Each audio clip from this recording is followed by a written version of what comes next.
Почитувани гледачи, добро утро. Се надевам дека ве наоѓаме во добро и позитивно расположение. Го следите утринското издание на емисијата Нов ден. Ретите одстапиме минути и за темата на денот. Во услови на брзо темпо на живење, на брзи технолошки промени во средината и глобалните светски социјални кризи, застапеноста на состојбата на анксиозноста и депресијата помеѓу луѓето, за жал, е се поголема.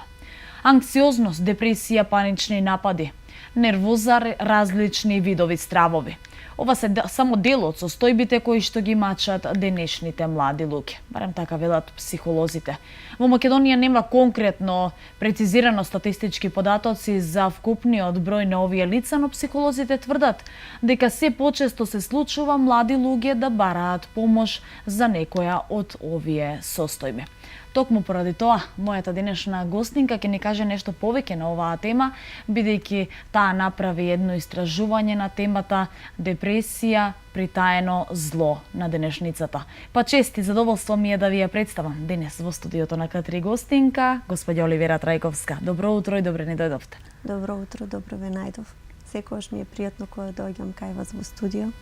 И еве денешнава тема не е баш пријатна за разговор, но меѓутоа имаме должност да анимираме јавноста, затоа што депресијата се повеќе ги зафаќа на, за жал, и најмладите, мислам, дури и децата.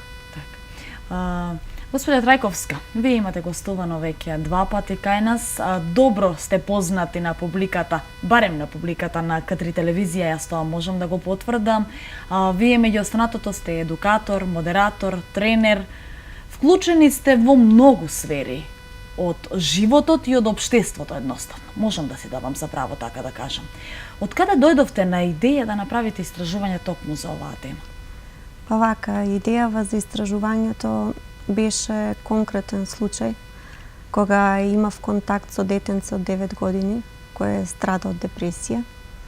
И бидејќи јас сум родител, мајка сум, си дадов себе си за должност малку повеќе да истражувам на таа тема, да научам кои се симптомите, како да се препознае самата појава, како да се помогне во случај, бидејќи депресијата е многу специфична појава. Сега некои велат дека тоа е состојба, други велат дека е болест. Тоа најдобро го знаат психолозите, психијатрите, бидејќи е многу тесна тенка линијата која што граничи меѓу состојба и болест.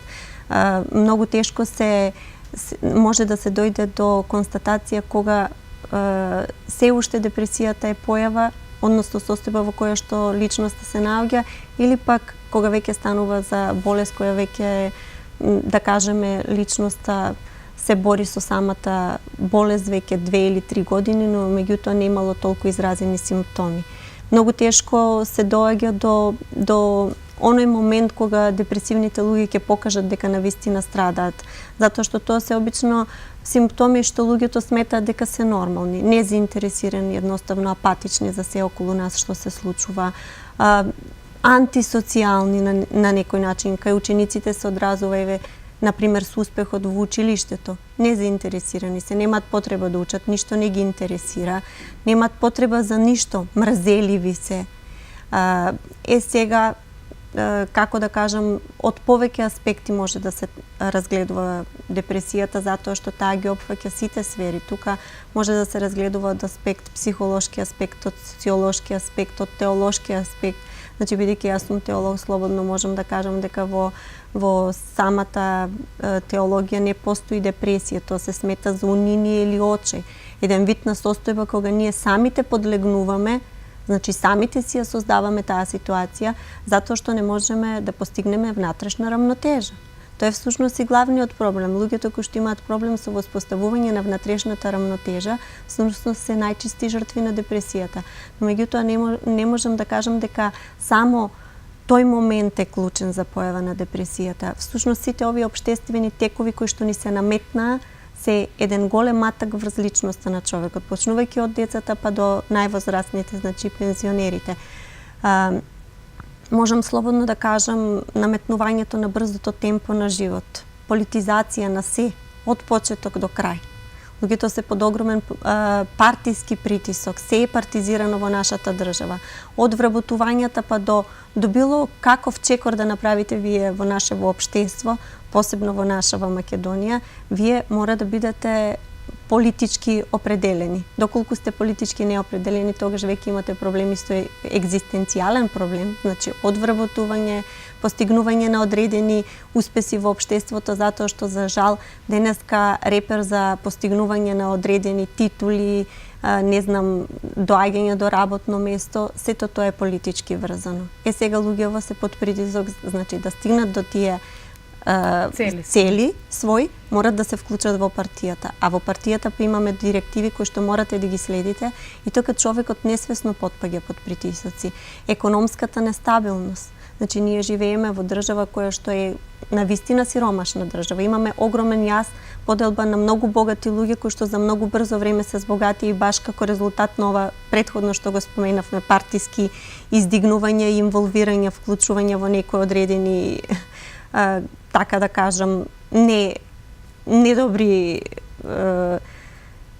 ситуации, каде што многу брзо се профитира, каде што се вршат нелегални дејства. Се јавува брзо. Така, брзо богатење, а од друга страна луѓево кои што навистина имаат капацитет, пак осиромашуваат затоа што можеби не се политички активни. Така. И пројавува некое незадоволство кај луѓето. Така. Вака, господја Трајковска, напоменавте дека не постои некоја граница, вашите истражувања така покажуваат, за од која можеме да кажеме конкретно дека почнува таа фаза депресија. Рековте дека еве сте имале случај со детенце од 9 години. Значи вака, јас можам да кажам дека сите ние имаме депресивни моменти. Никој од нас не е имун. Но меѓутоа депресивните моменти може да ни се случат кога еве сакаме да постигнеме, сме си зацртале некоја одредена цел, не успеваме да оствариме таа цел и сега ние во моментот како човечко битие паѓаме. Што се случува со нас? Самото неостварување на целта го сметаме како свој неуспех. И сега по психички лабилни луѓе знаат ова, значи состојба на неуспех, да ја на некој начин одолговлекуваат себе си, да се испитуваат па зошто паднав, па зошто мене ова ми се случи, па од таа и таа причина. И тоа не трае моментално, не трае ден или два, што е нормална состојба, додека човекот се само испитува, туку продолжува да трае и понатаму. Затоа што ние знаеме дека животот е борба и многу повеќе од битките ги губиме отколку што ги добиваме. Така да треба да сме свесни дека неуспеси постојат, дека не можеме се што ќе зацртаме да исполниме, да оствариме, мора да постојат и неуспех во нашиот живот и да бидеме свесни, свесно да го прифатиме тоа. Тогаш ние нема да имаме проблем со депресија, затоа што свесно ќе прифатиме дека во животот постојат лоши работи. Дека она што сме сакале да го оствариме на некој начин, од одредени причини, не можело да се оствари. Но луѓево денеска, значи некако подсвесно се припремаат себе си дека треба да бидат најдобри во се, дека треба да бидат совршени. И сега тоа во ред? Воопшто не е во ред, затоа што не постои совршенство. Не постои совршенство, барем ние како човечки битија сме целосно несовршени, си имаме свој мани како што имаме и своји квалитети. И токму затоа треба да бидеме свесни како што ќе постигнуваме успеси, дека ќе имаме и многу неуспеси во својот живот. Но се е во моментот на прифаќањето на нештата. И сега рековме, доколку тој момент на доживување на неуспех трае кратко, ден-два, тогаш немаме никакви проблеми, затоа што тоа е и некако нормална човечка реакција. Но меѓутоа, кога тој момент на депресија трае веќе недела, две, па продолжува натаму месец дена, па ние значи во тој месец дена ќе доживееме сигурно уште некој пат, нема да ни биде само тоа. И тие работи се надоврзуваат една на друга, така да луѓето несвесно запаѓаат во депресија и не реагираат на тоа. Во моментите кога веќе ќе навлезат во малку подлабока фаза на депресија, тогаш веќе го вклучуваат алармот и ама и тогаш несвесно реагираат. Некако си велат, ајде најлесно ми е ќе отидам, ќе ми препишат антидепресиви и толку. И што правиме? И јас некако на некој начин, еве кажувам, и јас морав да ја истражам оваа тема за да се подготвам за разговорот со вас. Па некаде прочитав дека младите во некој период од пубертетот, тоа доба, да кажеме така, се соочуваат со фактот дека животот се состои од болести, фрустрации, дека тие едноставно се смртни суштества. Кај голем дел од нив, тогаш се јавува проблемот наречен депресија. Така, мислам дека кај младите луѓе главниот проблем е сега кој што ни се наметнува е баш и оној момент нашиве млади луѓе станаат на некој начин, значи почнувајќи од детството. Ние живееме во целосно материјализирано општество, каде што на нашите деца им возложуваме максимум. Значи, нашите деца се раѓаат и имаат се. Од најубави мобилни телефони, убави домови, значи секогаш се грижиме да им биде топло, да им биде се уредено, да имаат најубава храна, квалитетна храна, да имаат убави скапи, значи телефони, да имаат убава облека, па дури и брендот е нели сега важен многу момент дури и кај најмалите деца, што според мене е многу погрешно. Можам да кажам тука грешката е на родителите, не на децата, затоа што детето во каква личност ќе се развива многу зависи од родителот. Иако живееме во материјалистичко општество, каде што ни се наметнуваат тие работи, сепак многу е важен моментот на воспитувањето. Ако вие вашето дете го воспитувате, да, во рете, може да носи некој iPhone во второ оделение, основно училиште, но меѓутоа тоа не е значен момент. Дали ти ќе носиш телефон или нема да носиш. Нема потреба на таа возраст. Да, значи моево дете не носи телефон на училиште и се случува сега некојаш да задоцниме да го земеме од училиште, ама се снаоѓаме. Па зарем ние не сме функционирале кога сме биле деца. Факт е дека живееме во многу постресно време сега со многу голем број на девијантни појави, но факт е дека ние родителите живееме во постојан немир и страв, па тоа им го наметнуваме и на децата. Значи, ако родителот во себе има страв и немир дека нешто ќе се случи, тој ќе му даде телефон на детето за да постојано го контролира, немој нешто лошо да се случи со детето. И сега ние несвесно им ги пренесуваме тие моменти на децата. И ако родителот е депресивен, во овој период можем комотно да кажам дека човештвото ни страда од недостиг на љубов. Значи, родителите се во трка за пари.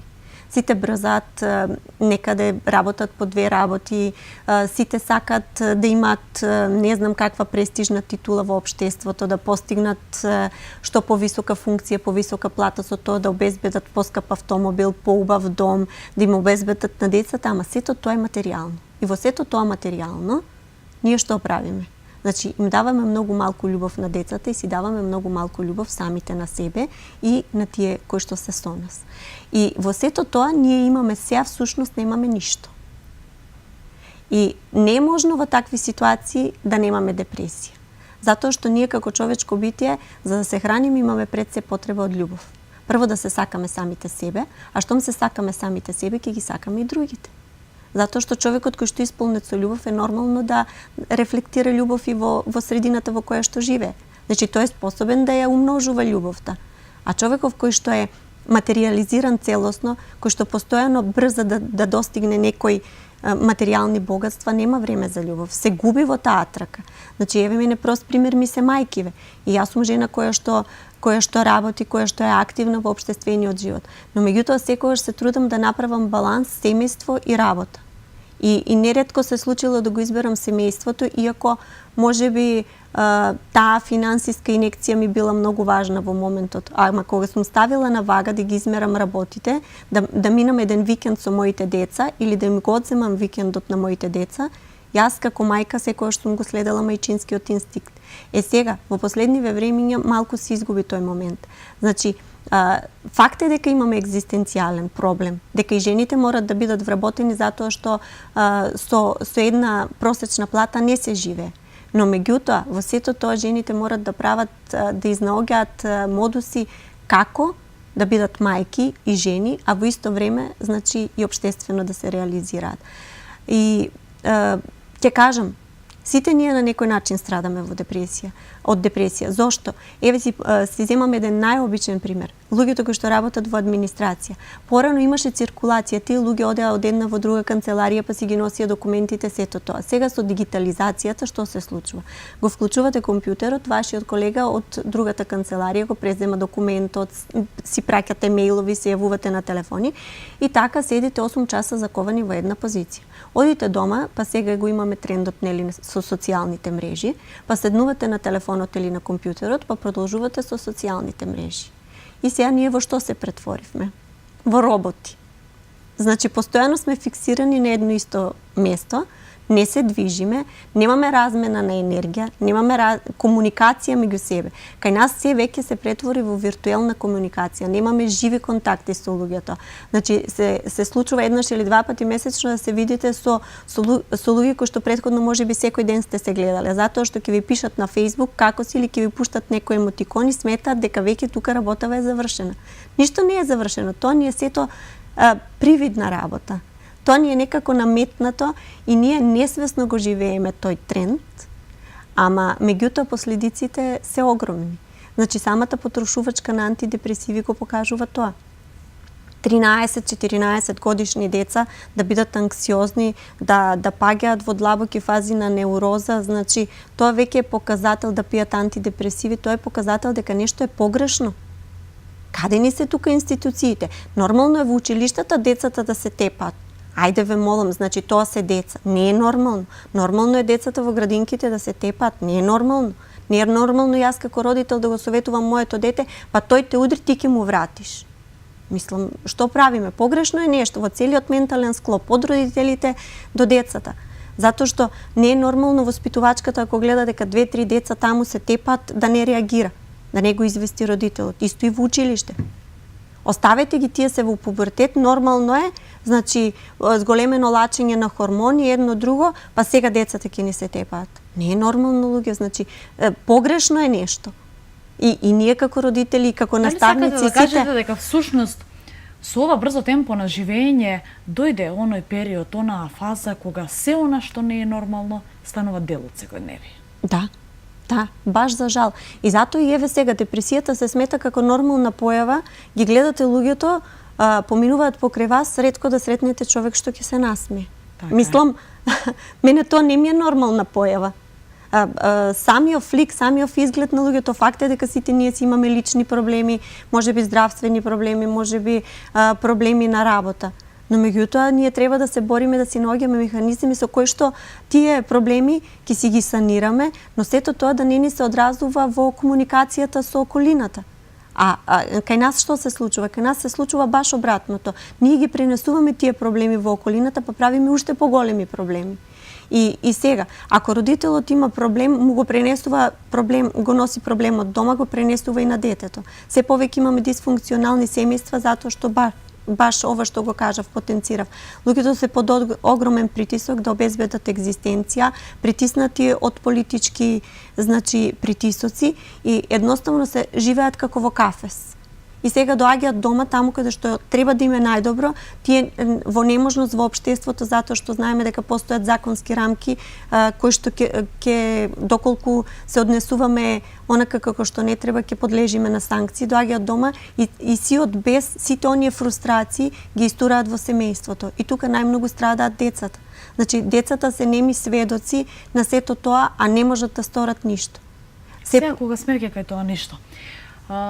Вака вела дека конструктивноста е еден релативен поим. Во споредба со него, ништо е екзактен или во превод точен поим.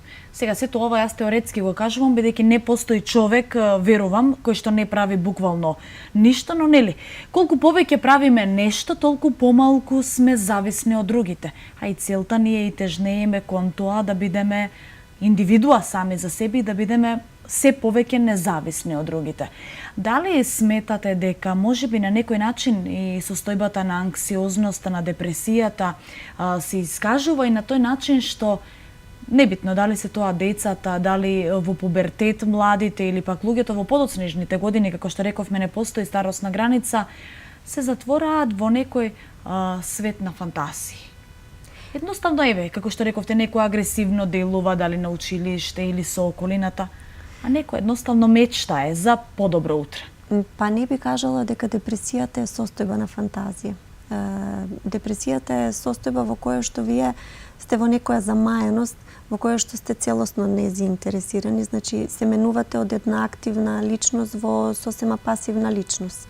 Така да по некоја логика на нештата, вие станувате рано наутро, се будите, одите на работа, таму знаете што треба да изработите, доаѓате дома, ги правите оние работи што треба да ги направите, ама во сето тоа нема живост, нема енергија. Значи тоа го правите онака како наметнато, баш како што реков, кога роботот ќе го вклучите и тој ги следи командите и се движи и вие така. Тука е многу значаен оној момент на губење на внатрешниот порив. Затоа што луѓето си изгубија самите себе.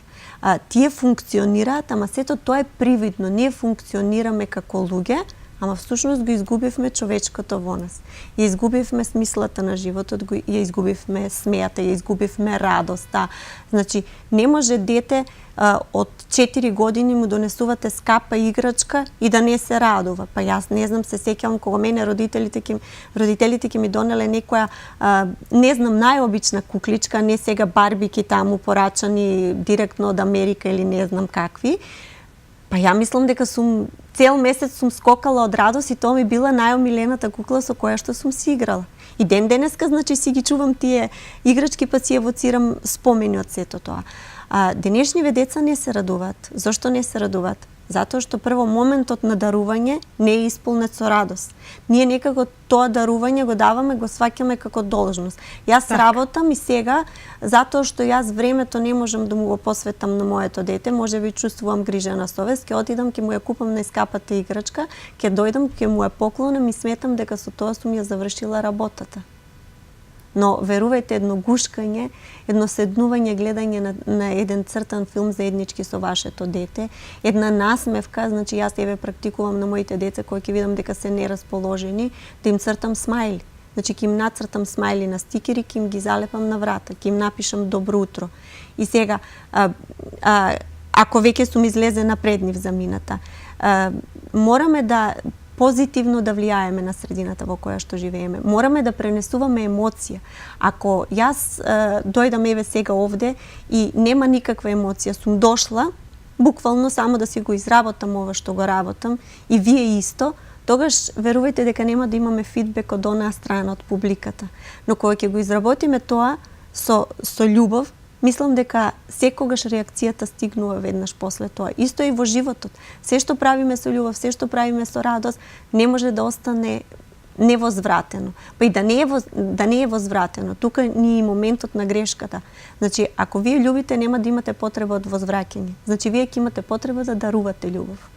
И тука е моментот на сакањето на самите себе, сакањето на другите. Ако размислуваме на тој начин, тогаш немаме никаков проблем со депресијата. Значи, јас повеќе ова го правам како осврт, како обичен човек, затоа и не сакам да навлегувам во терминологии за депресија од психолошки аспект, од социолошки аспект, затоа што ако зборуваме си има луѓе кои што се многу покомпетентни од мене, и ако сум истражувала, значи и во тие домени, за да можам да бидам информирана. Ние имаме недостаток на серотонин, тоа е нели хормонот на среќата кој што ни се лачи. Сега зошто го имаме ние недостатокот од психолошка гледна точка? Затоа што ние самите не си го иницираме неговото создавање. Затоа што ние самите си се труеме внатрешно. Не мора да значи дека секогаш тоа е од биолошка природа. Ако е од биолошка природа, тогаш веќе настанува збор за болест. И тогаш тоа мора да се третира медицински. Но меѓутоа, не секогаш оние физичките, значи соматските болести се од психолошка природа. Се е причинско-последично поврзано. Ако вие психички имате проблем, тоа и физички ќе ви се манифестира. Ќе се одразува секако, да. Предлагам да направиме една кратка музичка пауза, иако верувам дека гледачите со големо внимание го следат овај разговор. Ќе се вратиме во студиото и ќе продолжиме со разговор. Одиме со музика.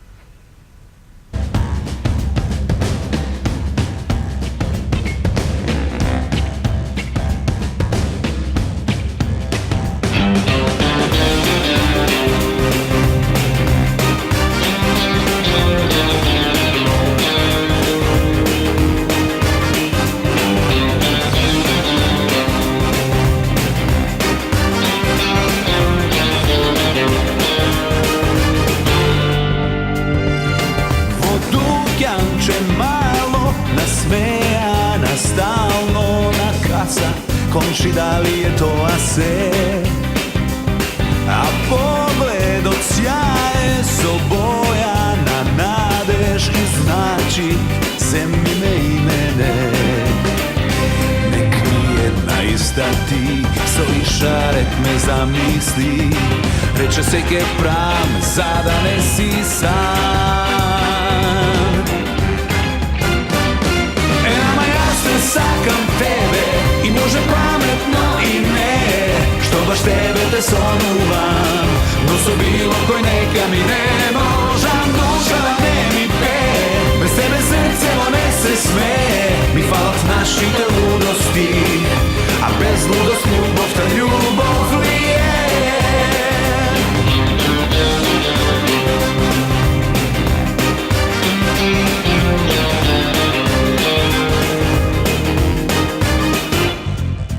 Maska na drugarstvo, no ta je carstvo na strasti, prikrijeni nevešto.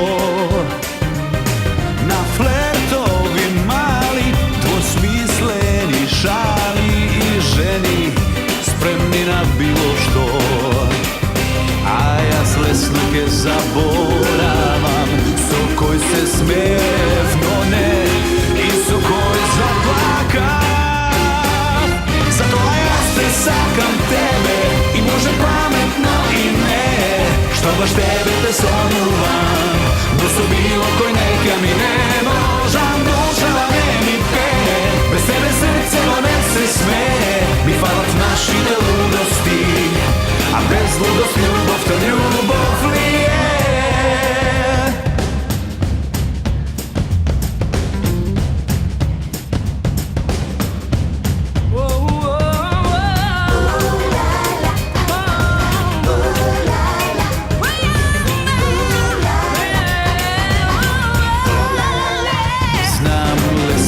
Zaboravam, so koji se smevno ne, i so koji zaplaka. Ama ja se sakam tebe i može pametno i ne, što baš tebe te sonuvam, no su bilo koji neka mi ne možam, duša ne mi pe, bez tebe srce ne se sme, mi falat našite ludosti, a bez ludost ljubov ta ljubov li je.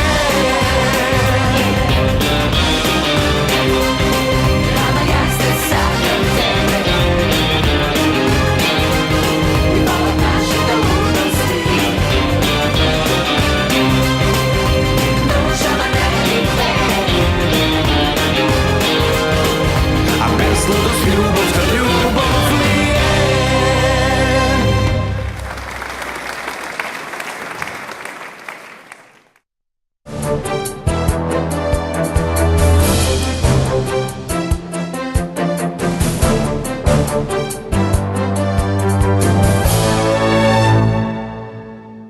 Еве сме повторно назад во студиото. Господја Трајковска, тука некаде би бил и крајот на денешното издание на Нов ден. Ви благодарам за тоа што ни бевте гостинка и верувам дека и нашите гледачи имаа добро и позитивно утро, почеток на ова утро, па и ќе се подзамислат за некои од фактите кои што вие ги кажавте. За крај само би ве замолила за еден апел, еве, според истражувањето на оваа тема, кое го направивте. Вака, јас само ќе кажам, треба да бидеме сите будни, од родителите до децата, да ја препознаеме депресијата, затоа што, како Јунг ја нарекува, тоа е дамата во црно, која што не знаеме кога ќе не посети.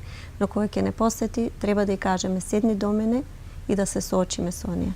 Не треба да бидеме летаргични, треба да ја анимираме јавноста се повеќе и повеќе за овој проблем, почнувајќи од училиштата, завршувајќи, значи, и со јавните институции, затоа што тоа ни е глобален проблем на кој што треба да работиме и самите да се избориме против овој проблем. Затоа што можеме да посетиме милион семинари, можеме да одиме на психолошки терапии, можеме да пиеме антидепресиви, но клучот за депресијата е во самите нас. Ви благодарам. Ви благодарам и јас. И со оваа убава реченица би го заокружила денешното издание на Нов ден. Имајте убав ден, пријатно расположение, ве оставам да проследите, послушате уште една музичка номера и следна средба ви закажувам утре со почеток во 10 часот.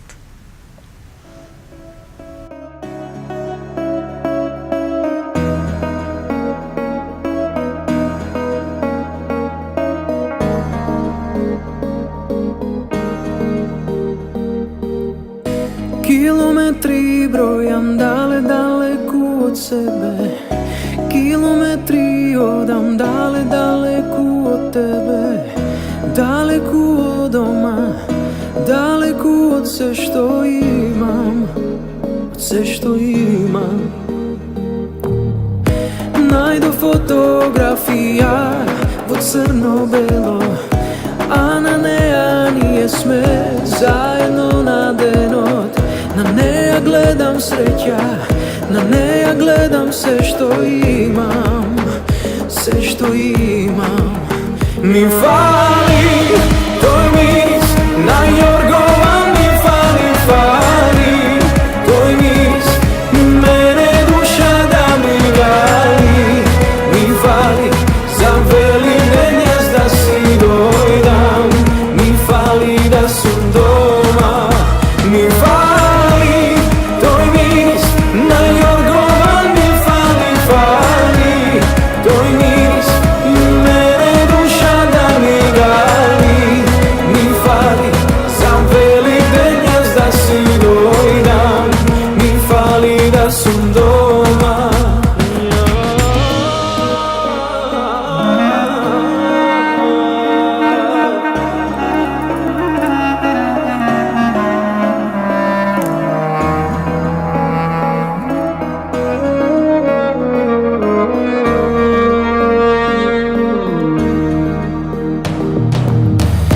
Kilometri brojam daleku od sebe, kilometri odam daleku od tebe, daleku od doma, daleku od sve što imam, od sve što imam. Mi fali tvoj miris na jorgovan, mi fali, fali tvoj miris, mene duša da mi gali. Mi fali za veline gnjezda si dojdam, mi fali da sam doma. Mi fali tvoj miris na jorgovan, mi fali, fali tvoj miris, mene duša da mi gali. Mi fali za veline gnjezda si dojdam, mi fali da sam doma.